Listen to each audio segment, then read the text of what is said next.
Linear regression का जिस तरह भी हमने एक मॉडल से ट्रेनिंग किया रिग्रेशन की इस प्रॉब्लम को, that was the linear regression. इसी तरह हमारे पास रिग्रेशन के मॉडल को ट्रेन करने के लिए बहुत सारे दूसरे एल्गोरिथम भी हैं। इसमें जो मोस्ट पॉपुलर हैं उसमें lasso, KNN regression, decision tree regressor, इस तरह एक्सजीबी रिग्रेसर। ये तीन चार ऐसे जो हैं जो बहुत कॉमनली यूज होते हैं। क्विकली हम ये करना चाहते हैं इस वीडियो के अंदर कि हम जिस तरह लीनियर रिग्रेशन के साथ हमने ट्रेनिंग की है, इसी तरह हम इन चार मॉडल के साथ ट्रेनिंग करके हम कंपेयर करके देख लें कि हमारे जो रिजल्ट किस मॉडल से बेहतर आते हैं। तो इट टोटली डिपेंड के डाटा टू डाटा के कौन सा मॉडल किधर ज्यादा बेहतर परफॉर्म करता है। हर मॉडल की अपनी टेक्निकल डिटेल्स हैं, जिस तरह हमने लीनियर रिग्रेशन को पढ़ा, बाकी इसी की एक्सटेंशन है, इसी की एडवांसमेंट है। तो अभी तो इस कोर्स के अंदर हमारा ऑब्जेक्टिव ये नहीं है कि हम इन मॉडल्स को डिटेल से पढ़ें। वो मे बी मशीन लर्निंग या लीनियर रिग्रेशन का या रिग्रेशन का स्पेसिफिक कोर्स हो सकता है जिसके अंदर हम ये चीजें डिटेल से डिस्कस करें। लेकिन अभी हम बस क्विकली ये देखेंगे कि इन मॉडल को हम अपने प्रोजेक्ट में किस तरह यूज करके उसका कंपेयर कर सकते हैं। तो उसके लिए एक इम्पॉर्टेंट चीज है कि ये तमाम models already built in libraries के अंदर मौजूद है, और मोस्टली जो मॉडल है वो एसक्यूएल के अंदर से ही हम पिक करेंगे।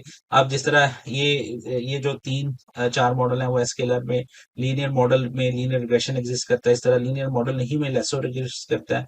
एसक्यूएल नेबर्स के अंदर के नेबर रिग्रेसर एग्जिस्ट करता है, एसक्यूएल ट्री के अंदर डिसिएंट ट्री जो रिग्रेसर एग्जिस्ट करता है, और इस तरह एक्सजी बूस्ट के अंदर एक्सजीबी करता है। इसके अंदर फिर फर्दर एक मॉडल होता है that is called the regression model. तो इन लाइब्रेरीज को हमें ये चाहिए होंगी सब मॉडल को ट्राई करने के लिए, और हम इन लाइब्रेरी को इंपोर्ट कर लेते हैं। इन एडिशन ऑफ दैट एक चीज इंपॉर्टेंट है, क्योंकि अब हमने बार बार वही कोड बार बार लिखेंगे डिफरेंट मॉडल के साथ, तो आप अज्यूम कर सकते हैं कि उस कोड में जो मेजर जो चेंज है वो बस यही है कि मॉडल का जो यहाँ पे हम बता रहे हैं, यहाँ पे लीनियर रिग्रेशन की जगह पे उसको किसी दूसरे मॉडल से इनिशियलाइज करना पड़ेगा। तो अगर इस चीज को मैं थोड़ा सा इंटेलिजेंटली यूज करूं, और हम ये करने के जो फिट वाला है, लेट्स से ये हमारा एक सेपरेट ही पार्ट है ट्रेनिंग का।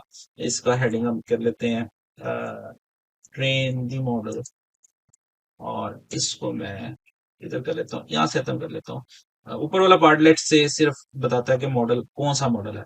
तो बाकी आप देखें ये वाला कोड अगर मैं यहाँ पे चेंज कर दूं, लेट्स से लीनियर रिग्रेशन की जगह मॉडल मैं कर दूं, जो है हम अभी अज्यूम कर रहे थे कि हम हमारे पास लीनियर रिग्रेशन के अलावा के नेबर्स का या डिसिएंट ट्री का रिग्रेसर होगा, तो उसके साथ इसको रिप्लेस कर दूं, तो बाकी ये सारे काम बिल्कुल 100% सेम रहेंगे। इसके अंदर हमें कोई एक लाइन भी चेंज नहीं करनी पड़ेगी, क्योंकि मॉडल की बस मैंने उसको बता दिया। लीनियर रिग्रेशन के एल्गोरिथम से ट्रेनिंग नहीं करनी, के रिग्रेसर से ट्रेनिंग करनी है। तो अगर इसी चीज को हमने पहले भी देखा है, काफी जगह हमने किया है कि डायनामिकली कर लें और इसको हम एक फंक्शन का नाम दे दें, तो वो हमारे लिए बड़ा आसान होगा उस फंक्शन में बार बार कॉल करना। तो ये हम ऐसे ही करते हैं, इधर एक फंक्शन बना लेते हैं, इसका नाम मैं रख लेता हूँ मॉडल अंडरस्कोर परफॉर्मेंस। हर मॉडल का डिफरेंट मॉडल का परफॉर्मेंस है, लेकिन इसके अंदर मैं मॉडल इनिशियलाइज नहीं करूंगा, क्योंकि मॉडल इसको मैं पास करूंगा और वो अकॉर्डिंगली वो इसको कर देगा। तो सबसे पहले मॉडल का नाम टेक्स्ट में, ताकि मैं प्रिंट कर लूं उसको मॉडल की ये वाली एक्यूरेसी, और एक्चुअल जो मॉडल है, अगर लीनियर रिग्रेसर है तो उसको लीनियर रिग्रेसर, अगर केएनएन है तो केएनएन रिग्रेसर, ये हम पास कर देंगे। तो यहाँ पे हम दो पैरामीटर ले रहे हैं। उसके बाद बाकी जो कोड ऊपर था वो सारा मैं इसके अंदर इसको as it is copy paste कर लेता हूँ, और मैं इनको टैप कर लेता हूँ ताकि that should be the part of the function, और ये इसमें आ जाए।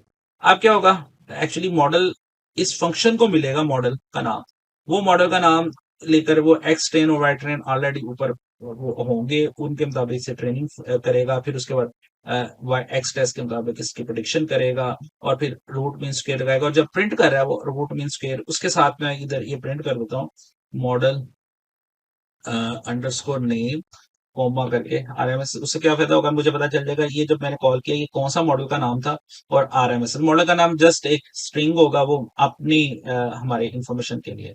इसको हम यहाँ पे कर लेते हैं फंक्शन को क्रिएट, और उसके बाद हम इस फंक्शन को कॉल करते हैं। फंक्शन को कॉल करने के लिए मुझे अब हर दफा उसको बताना पड़ेगा मैं किस मॉडल से ट्रेनिंग चाहता हूँ। मसलन मैं से कहता हूँ मॉडल परफॉर्मेंस जो है आप कॉल करने में फिलहाल इसे LR के साथ, यानी कि लीनियर रिग्रेशन के साथ ही चला रहा हूँ। और ये नाम है, ये आप इधर चाहे पूरा नाम लिख लें, इसका उससे कोई फर्क नहीं पड़ेगा, या आप लीनियर रिग्रेसर लिख लें, उस जो मर्जी आप लिख लें। तो उसके बाद फिर हम यहाँ पे एक्चुअल जो मॉडल है वो पास कर देते हैं, और वो जिस तरह हमने पहले इसका ऑब्जेक्ट क्रिएट किया था, और हम अब यहीं पे ऑब्जेक्ट क्रिएट करके, पहले हमने model is equal to linear regression लिखा था, अब हम लीनियर रिग्रेशन ट्रैक लिख रहे हैं, उसका नाम हम जो ऑब्जेक्ट क्रिएट करेंगे वो ऑटोमेटिकली मॉडल में चला जाएगा, क्योंकि फंक्शन के अंदर जो second parameter that is the model, तो यहाँ पे जो ऑब्जेक्ट है वो मॉडल का पार्ट बन जाएगा। उसके बाद अगर आप इसे एग्जीक्यूट करेंगे तो एक्चुअली आपको लीनियर रिग्रेशन की परफॉर्मेंस नाम के साथ बता देगा, उसकी परफॉर्मेंस इतनी है।